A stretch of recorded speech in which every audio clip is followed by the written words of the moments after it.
Hello, I am Miss Honie P. Matuguinas, and this video is created for my EAPP classes. Today, we will talk about how to write a concept paper.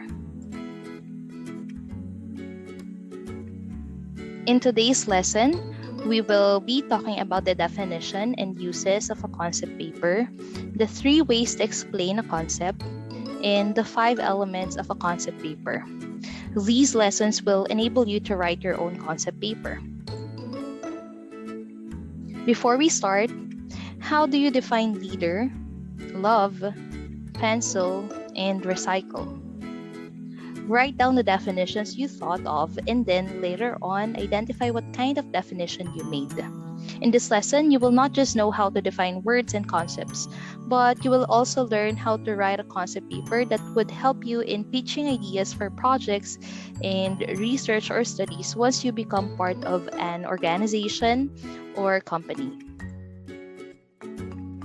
A concept paper is defined as a short summary that tells the readers about the project, its importance, and action plan. You may write a concept paper because of the following reasons. First, it serves as a foundation of the full proposal. It helps determine whether a certain project is feasible or not. It is used to pick the interest of the potential funding agencies, and it is used to obtain informal feedback on the ideas prior to preparing the full proposal.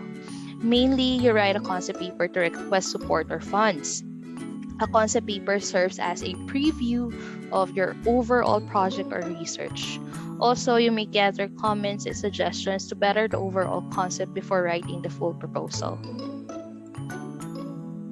Before writing a concept paper, you must first know how to explain a concept, and there are actually 3 ways to do it: by definition, explication, and clarification.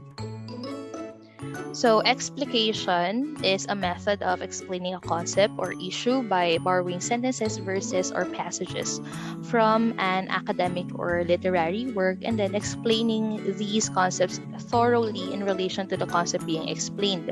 In the example, the concept of scaffolding is explained through explication. As you can see, the work of Jerome Bruner, a psychologist, was used to explain the concept. Next is clarification. It is a way of explanation that involves analyzing the concept by looking at the examples and then drawing out a definition based on this information. In the example, the concept of scaffolding is explained by giving an example on how it can be applied in the classroom. Lastly, definition is a way of explanation that explains the concept using general classifications and differentiating characteristics of the concept. In the example, the concept of scaffolding is explained by giving a formal definition of it. There are actually different types of definition: formal, informal, and extended. The formal definition uses the pattern genus plus differentia. The dictionary uses formal definitions. In the example, the word tree is defined. Woody perennial plant is the genus, and the rest of the definition is the differentia. Informal definition uses operational definition and gives the synonyms of the term. In research and studies, the informal definition is used in Chapter 1, Definition of Terms, because the terms are defined based on how they are used in the study.